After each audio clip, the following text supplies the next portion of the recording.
significado de ser comunidade cristã numa determinada localidade.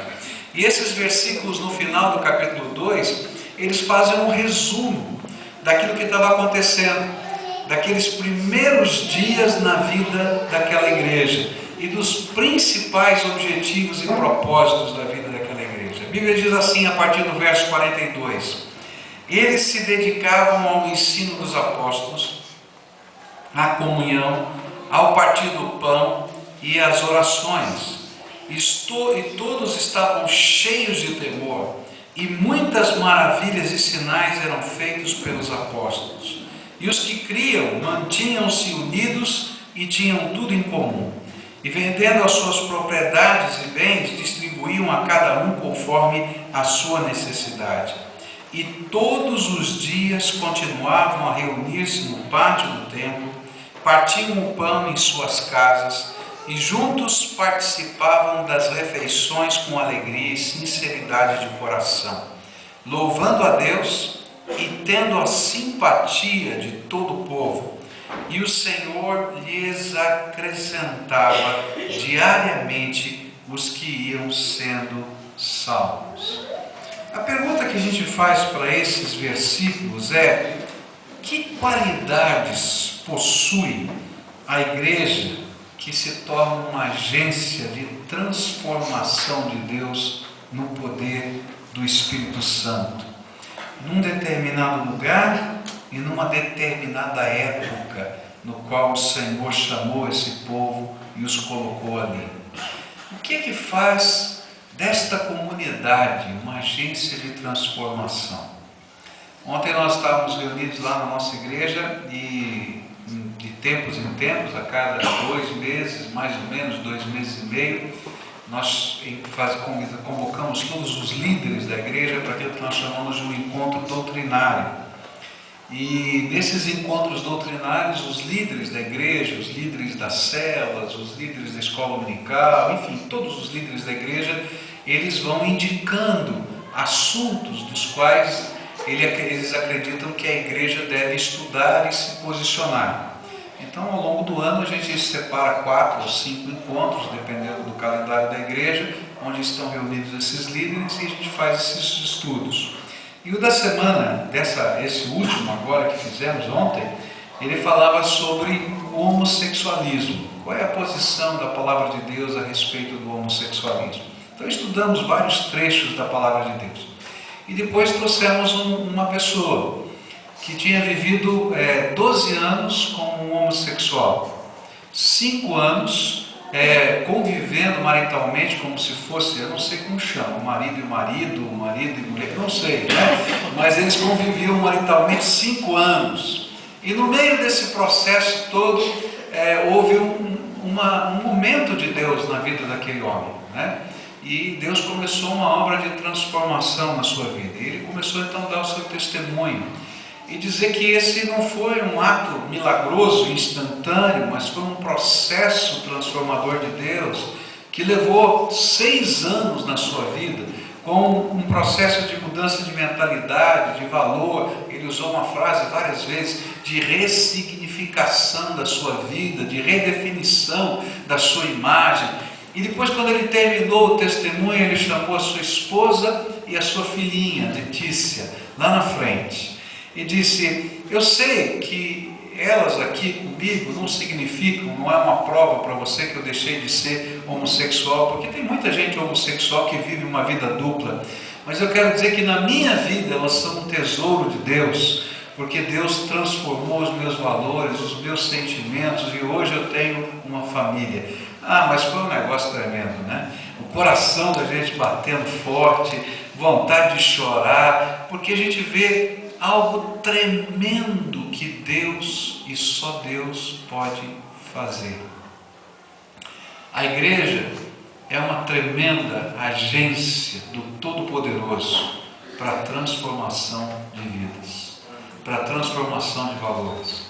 E se nós queremos ser essa comunidade, essa agência, nós temos que olhar para a Bíblia e perguntar quais são as qualidades de uma comunidade para viver esse poder transformador. A primeira coisa que eu aprendo na palavra de Deus vem no verso 42, onde a Bíblia diz assim: e eles se dedicavam ao ensino dos apóstolos e à comunhão e ao partir do pão e às orações. A primeira coisa que faz, a primeira qualidade que faz uma igreja ser uma agência de transformação do reino de Deus na terra é a centralidade da palavra de Deus na vida dessa comunidade. Havia uma preocupação no coração de cada crente daquela nova igreja que estava surgindo na cidade de Jerusalém: conhecer a doutrina dos apóstolos. O que os apóstolos podiam falar a respeito de Jesus? O que eles podiam contar para eles a respeito dos ensinos do Senhor, do poder do Senhor, da vida do Senhor?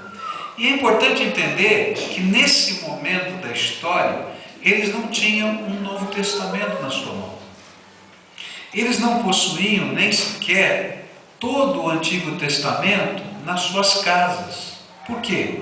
Naquele tempo, um livro, não era assim, era feito de pergaminho, custava muito caro, e uma Bíblia, vamos pensar, um Velho Testamento, eram vários rolos de pergaminho que precisava de uma estante inteira, quase para você arquivá-los, e que precisava ter um certo tamanho físico para poder carregá-los. Eu não sei se alguém já viu numa sinagoga judaica a leitura da Torá, né? Eles vêm com uns pergaminhos, mais ou menos rolos desse tamanho assim, e eles vão abrindo aquilo, né? E é pesado aquele negócio, né? Fica difícil. Então eles não tinham nem todo o Velho Testamento nas suas mãos, não tinham o Novo Testamento nas suas mãos, mas eles tinham uma coisa tremenda: gente que encarnava a palavra de Deus nas suas vidas. E o testemunho dos apóstolos era a palavra de quem tinha visto e ouvido Jesus e compartilhava o sentido e não somente as palavras do Evangelho, encarnando esse Evangelho na sua própria vida. E o aprendizado, então, não era um mero conhecimento teológico ou um decorar de expressões ou de uma liturgia, mas era um modelo de vida que estava encarnado e que a gente podia imitar. E é por isso que o apóstolo Paulo vai dizer: vocês podem me imitar, porque eu sou um imitador de Jesus. Ele não estava falando como uma figura de linguagem, ele estava falando a verdade. Olha, eu estou buscando viver Jesus tão inteiramente que você pode me copiar, pode me imitar, porque nós queremos juntos ser imitadores do Senhor Jesus na nossa vida. Algum tempo atrás, eu estive visitando a Espanha e fui pregar na Espanha, numa cidade chamada Saragoça. E nessa cidade vamos dizer assim, o centro da adoração à Senhora do Pilar, né? Então, onde tem a Catedral da Senhora do Pilar, onde tem o pilar e a imagem da Senhora incrustada dentro daquele pilar. E estive lá com 3 igrejas. E achei interessante que alguns daqueles irmãos, eles tinham um conhecimento tremendo da palavra de Deus. Aqueles irmãos daquelas igrejas tinham um conhecimento tremendo da palavra de Deus. Podiam discutir teologia com a gente, assim, de uma maneira profunda. Alguns, por causa da escola lá na Espanha, que ainda estuda grego, discutiam com o Novo Testamento grego na mão. Tá? Mas que coisa tremenda, é porque aquela igreja não tinha poder no meio daquela comunidade para transformar vidas. Porque às vezes nós transformamos a palavra de Deus num objeto profundo do nosso estudo, da nossa crítica, da nossa erudição, do nosso pensamento, mas não encarnamos essa palavra na nossa vida. E não deixamos essa palavra fazer diferença na nossa história. E aí, uma das coisas que a gente tem que entender é que toda vez que a palavra de Deus se torna só um grande objeto de pesquisa, sem se tornar uma realidade viva no nosso coração, um valor, uma ética,